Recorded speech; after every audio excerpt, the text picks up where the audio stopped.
Assalamualaikum warahmatullahi wabarakatuh. Hai, salam sehat dan tetap semangat belajar. Ya, pembelajaran kali ini adalah pembelajaran teks karya ilmiah dengan kompetensi dasar 3.12 mengidentifikasi informasi, tujuan, dan esensi karya ilmiah, dan 4.12 merancang informasi, tujuan, dan esensi dalam karya ilmiah. Adapun indikator pembelajaran kita kali ini antara lain: 1. Mengidentifikasi struktur karya ilmiah. 2. Menemukan informasi yang dapat dikembangkan menjadi karya ilmiah. 3. Menentukan informasi penting dalam karya ilmiah. Dan 4. Menyajikan hasil karya ilmiah dalam diskusi. Sehingga tujuan pembelajaran yang diharapkan dapat tercapai dari proses belajar kita kali ini antara lain: 1. Peserta didik mampu mengidentifikasi struktur karya ilmiah. 2. Peserta didik mampu menemukan informasi yang dapat dikembangkan menjadi karya ilmiah. 3. Peserta didik mampu menentukan informasi penting dalam karya ilmiah. Dan 4. Peserta didik mampu menyajikan hasil karya ilmiah.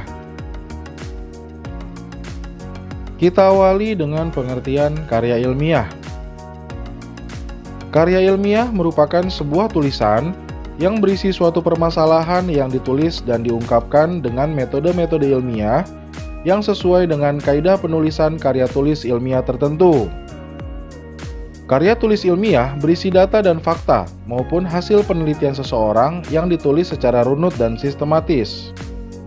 Karya tulis ilmiah disusun harus berdasarkan fakta, bersifat objektif, tidak bersifat emosional dan personal, serta tersusun secara sistematis dan logis.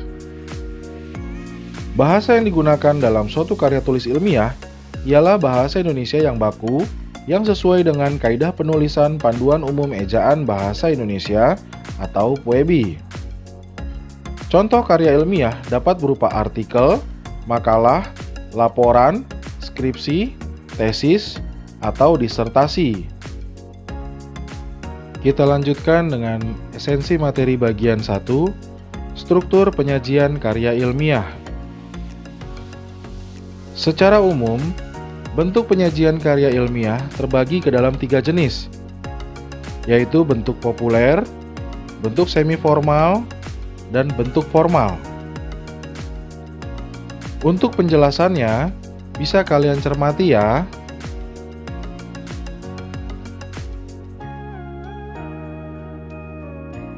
Esensi materi bagian 2. Bagian penting dari struktur karya tulis ilmiah. Bagian penting struktur karya tulis ilmiah antara lain: 1. Halaman judul. 2. Pendahuluan. 3. Kerangka teoritis. 4. Metodologi penelitian.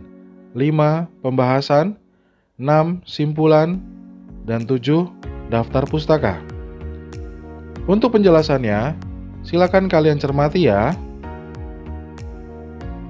Esensi materi bagian 3. Menemukan informasi yang dapat dikembangkan menjadi karya ilmiah. Karya ilmiah disusun dengan metode ilmiah, yakni metode yang berdasarkan cara berpikir yang sistematis, logis, objektif, dan faktual. Untuk penjelasannya, silakan kalian cermati ya.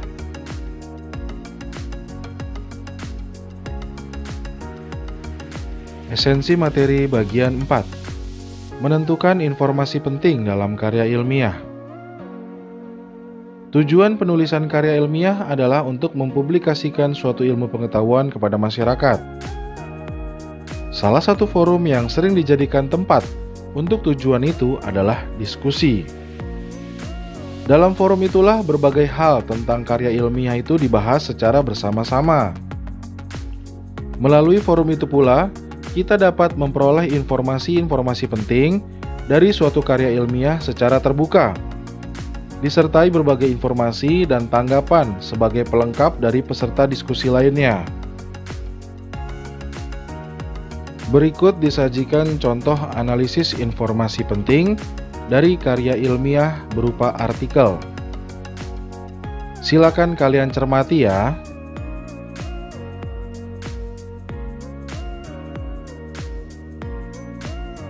Esensi materi bagian 5. Menyajikan hasil karya ilmiah dalam diskusi.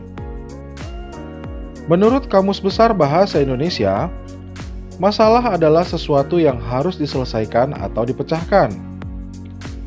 Melalui forum diskusi, masalah-masalah itu diharapkan dapat terselesaikan lebih baik karena melibatkan banyak orang.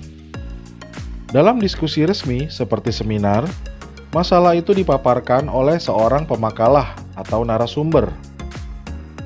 Dalam kegiatan tersebut, pemakalah bertugas untuk menjelaskan masalah dan solusinya yang telah ia kemas di dalam makalahnya.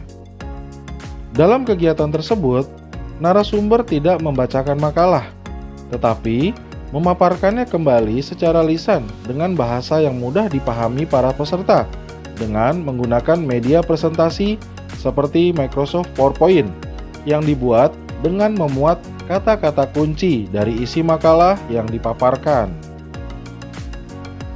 Sebagai contoh, perhatikan paparan berikut.